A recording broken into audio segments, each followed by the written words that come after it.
Is India getting a permanent seat at UNSC? Let's find out. Welcome back to the latest update series of Drishti IAS. This is Divya Kawatra, and today we are discussing about India at UNSC. We know that for a very long time, India has been asking a seat at as a permanent seat, not as a rotating seat. We have that. We've had that for a very long time. But now we are asking for a permanent seat along with the P5 members, right? So now we have asked about that, and a new development has happened. Then what is going on currently? What is the current status? How are we bidding our position? Let's find that out. All right. All right. So India has begun the campaign for non-permanent seat on the UN Security Council for 2028-29 term. They're saying that give us that seat, then we can convert it into permanent seat. Immediate objective is to win election to the Security Council in June 2027. New Delhi's long-term goal is still unchanged, obtaining permanent membership. Long-term goal is still obtaining permanent membership, but for now on, we can manage the non-permanent seat at UNSC for 28-29, right? And they're saying that we should have better reflect today's realities. We should have members and structure that better reflects today's realities rather than global order that was in Second World War. This is not the same time, and obviously now the global realities have changed. To represent that, UNSC requires reforms. That is what India keeps saying. All right. So how are we managing that? What are the pointers that we are putting forward? We'll talk about that. But before that, let me just remind you that we have ISGS Foundation live online classes running from Karol Bagh and Noida Center for the foundation course that includes prelims, content classes, booklets, as well as mains content classes booklets, as well as current affairs booklets and their test series, plus mains evaluation, all that in one structured ISGS Foundation course. That's right. You can avail that from Drishti IAS learning app, or you can get that from Drishti IAS website also. You can visit our centers also. And if you face any problem, you can anytime give us a call on 87501 87501. All right. Okay. So let's understand what is happening. In 2028-29 bid, India is officially competing against Tajikistan. There is a single available seat. There is a single available seat allotted to Asia Pacific group. So this is India versus Tajikistan. Okay. To understand who deserves the seat better, and for that we have the Shanti framework. It is built around the acronym that is Shanti. See, for coal we have a Shanti Act. Do you remember the Shanti Act? Now this can be confusing. and UPSC can benefit out of it. They will give you a question like, what does Shanti reform refer to? And the Shanti framework is actually for UNSC. Shanti Act is for other purpose, right? So understand this Shanti framework, that is securing holistic advancement through norms, trust and integrity. This is our Shanti framework that we are using to emphasize rule-based international order and bring changes to UNSC. All right. Yeah. What are the core priorities of the bid? What are our core priorities that we are putting forward? Number one, amplifying the global south.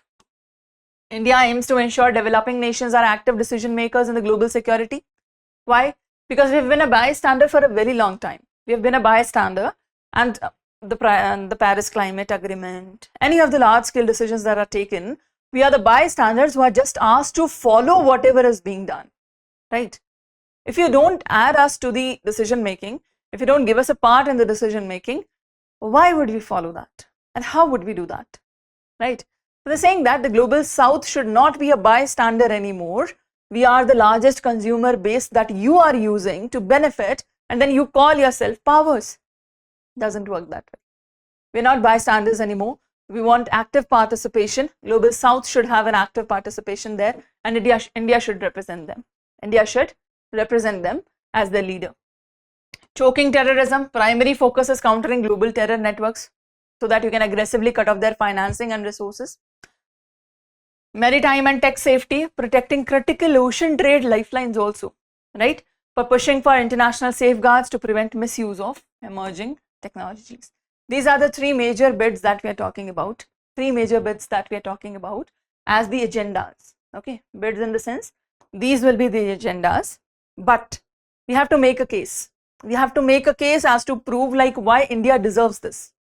Why India deserves this, and not just India deserves this, why India deserves this more than Tajikistan, right? We have to make that case, and to do that, we have come up with several pointers stating why India deserves this more, why India is asserting that it belongs, right? What is the picture here? Number one, an outdated 1945 structure. India has pointed out that the current 15-member council reflects post-World War II realities rather than modern world. So it is ineffective in resolving major modern conflicts like Ukraine or Gaza. Since you are running on the model that was at the time of World War II, you still run on that. But the modern politics or the modern problems need modern solutions. So you have to come up with modern structure as well. How can you run on the same structure that was being run in 1945? Don't you think it requires change? Obviously it does. So India is bringing that change, first of all. Second, demographic weight. As the world's most populous country, one of the world's most populous country, India represents more than 1/6 of humanity. That is a massive block currently left out of permanent UNSC representation.